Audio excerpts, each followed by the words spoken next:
Welcome to anonymous tech teller. दोस्तों, Apple और Samsung के बाद अगर कोई स्मार्टफोन ब्रांड है जो फ्यूचर ग्रोथ के बारे में प्लान करता है तो वो है ओप्पो।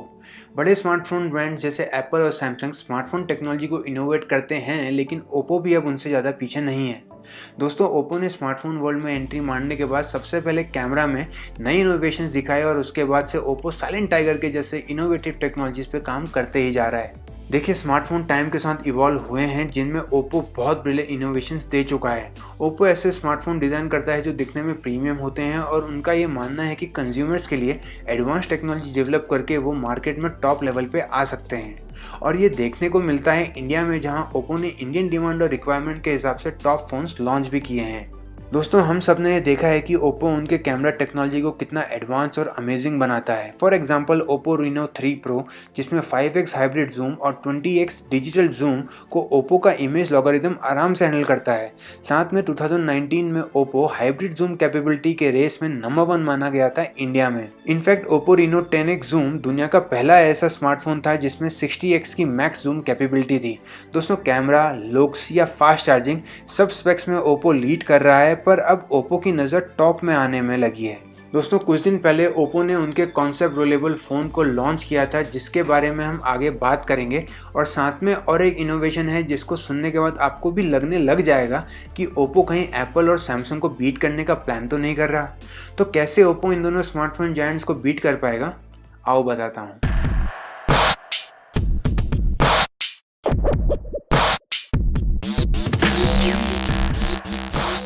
दोस्तों, पहले ये याद कर लीजिए कि ओप्पो पहला स्मार्टफोन ब्रांड था मोटराइज कैमरा ऑफर करने वाला और कैमरा में आर्टिफिशियल इंटेलिजेंस कॉन्सेप्ट लाने वाला। साथ में ओप्पो की VOOC चार्जिंग टेक्नोलॉजी भी फास्टेस्ट है और नॉइसलेस फ्यूचर भी ऑफर कर रहा है ओप्पो। पर इस बार ओप्पो ने रोलेबल फ़ोन्स लॉन्च करके बता दिया कि वो फ़ोन इनोवेशन में किसी से पीछे नहीं है।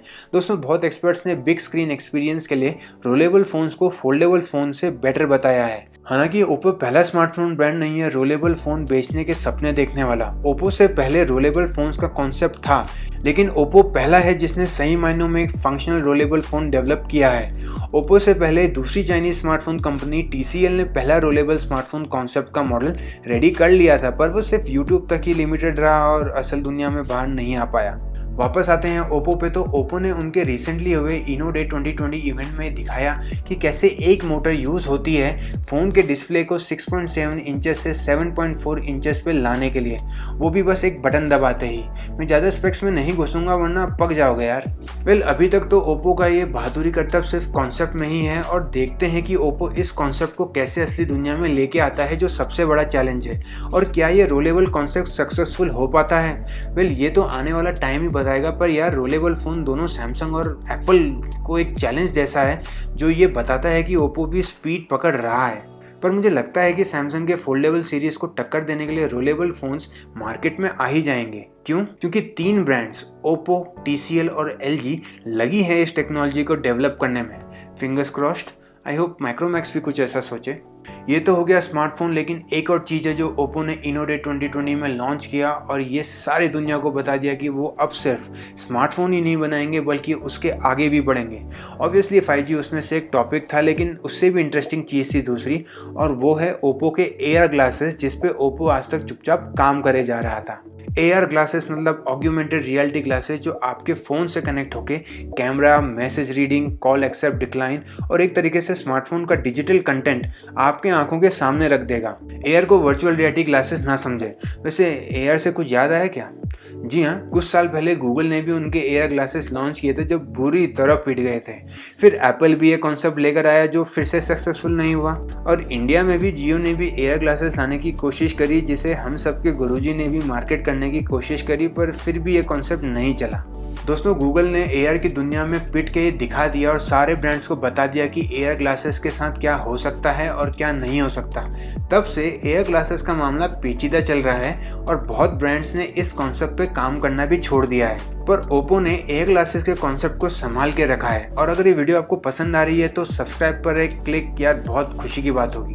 हालांकि ओप्पो AR ग्लासेस के पहले प्रोटोटाइप के टेस्ट के बाद कुछ खास रिजल्ट सामने नहीं आए और ना ही उन AR ग्लासेस ने गूगल और एप्पल के सामने पुरानी आई हुई प्रॉब्लम्स को फिक्स किया, लेकिन फिर भी एक्सपर्ट्स का मानना है कि जिस तरह ओप्पो इन AR ग्लासेस की प्लानिंग और डेवलपमेंट कर रहा है, शायद एक सक्सेसफुल हो जाएंगे।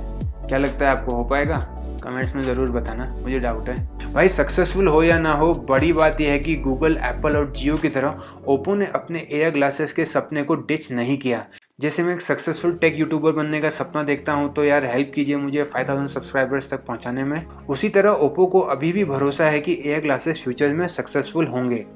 दोस्तों, एआई ग्लासेस पर रिसर्च सिर्फ बड़े टेक जायंट्स ने ही किया है आज तक, और इनमें अब ओप्पो भी शामिल हो गया है। Rollable phone, air glasses, top zoom camera और क्या चाहिए। ऐसे इनोवेशंस ओप्पो लाता रहे, स्मार्टफोन टेक्नोलॉजी को डेवलप करता रहे तो नो डाउट कि एक दिन ओप्पो सैमसंग और एप्पल को बीट कर ही देगा। और यही ओप्पो का फ्यूचर विजन है, टॉप पे आना। आपका इस बारे में क्या ख्याल है? कमेंट्स में मुझे ज़रूर बताएं। वीडियो को लाइक कीजिए, शेयर और सब्सक्राइब कीजिए और stay tune to anonymous tech teller. I'll be back.